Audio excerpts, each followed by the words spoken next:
మా స్కూల్లో admissions close అనే బోర్డులు సాధారణంగా పేరు మోసిన కార్పొరేట్ స్కూల్ గేట్స్కి చూస్తుంటాం. కానీ ఓ పాఠశాలలో సీట్లు నిండిపోయి అడ్మిషన్స్ క్లోజ్ అనే బోర్డు పెట్టడం అందరినీ ఆశ్చర్యానికి గురిచేస్తోంది. ప్రస్తుతం ప్రభుత్వ పాఠశాల అంటే ప్రజలకు ఒక విధమైన చిన్న చూపు ఉంది. కుటుంబ పరిస్థితి ఎలా ఉన్నా రోజువారీ కూలీలైనా సరే తమ పిల్లలను మాత్రం ప్రైవేట్ స్కూల్స్లో చదివించాలని తల్లిదండ్రులు కోరుకుంటుంటారు.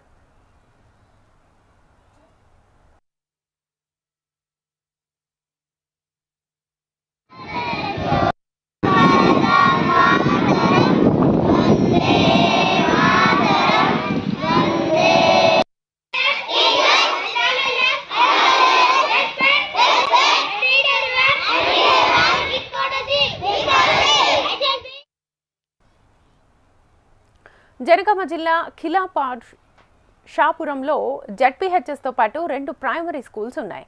అందులో ఒకటి పెద్దమ్మగుడి సమీపంలో ఉన్న ఎంపీపీఎస్లో గత సంవత్సరం 44 మంది విద్యార్థులు మాత్రమే ఉన్నారు. అయితే ఈసారి అడ్మిషన్స్పై ప్రధానోపాధ్యాయుడు యాదవరెడ్డి, టీచర్లు రజిత, రేణుక ప్రత్యేక శ్రద్ధ చూపించారు. 2025-26 విద్యా సంవత్సరానికి కొత్తగా 126 మంది విద్యార్థులు అడ్మిషన్స్ పొందారు. దీంతో గతేడాది విద్యార్థులతో కలిపి విద్యార్థుల సంఖ్య 170కి చేరుకుంది. ఇంకా కొందరు విద్యార్థులు చేరడానికి సిద్ధంగా ఉన్నప్పటికీ పాఠశాలలో తరగతి గదుల కొరత ఉంది. విద్యార్థులకు నాణ్యమైన విద్య అందించాలనే ఉద్దేశంతో గత నెల 24న పాఠశాలలో అడ్మిషన్స్ నిలిపివేస్తున్నట్లుగా పాఠశాల ముందు సిబ్బంది బోర్డును ఏర్పాటు చేశారు. ఆఫీస్ రూమ్తో కలిపి 5 గదులు మాత్రమే ఉండడంతో వరండాలో 2 క్లాసులు నిర్వహిస్తున్నారు. ఇక ఈ స్కూల్లో 6 టీచర్లు అవసరం ఉండగా 3 మాత్రమే ఉన్నారు. మరో 3ని డిప్యుటేషన్ మీద ఇక్కడికి పంపిస్తామని అధికారులు చెప్పినా ఒక్కరు మాత్రమే వస్తున్నారని ప్రధానోపాధ్యాయుడు తెలిపారు. అలాగే విద్యార్థులకు కనీస అవసరాలైన టాయిలెట్స్ లేవని, స్కూల్ ప్రహరీ గోడతో పాటు అనేక సమస్యలున్నాయని ప్రధానోపాధ్యాయుడు యాదవరెడ్డి తెలిపారు. ఇప్పటికైనా ఉన్నతాధికారులు స్పందించి విద్యార్థుల సంఖ్యకు తగినట్లుగా మౌలిక వసతులను కల్పించడంతో పాటు పాఠశాలకు టీచర్స్ను కేటాయించాలని తల్లిదండ్రులు కోరుతున్నారు. ఈ బళ్లను ప్రధానంగా టార్గెట్ చేసి విద్యార్థుల సంఖ్యను పెంచడానికి మేము ప్రయత్నం చేస్తాం. దాంట్లో కంచనపల్లిలో 18 మంది పిల్లలకు దాదాపుగా 96 మంది పిల్లలు జాయిన్ అవ్వడం జరిగింది. ఇంకా అడ్మిషన్లు అయితేనే ఉన్నాయి. 110 వరకు అయితే అని ప్రధానోపాధ్యాయులు చెప్పడం జరిగింది.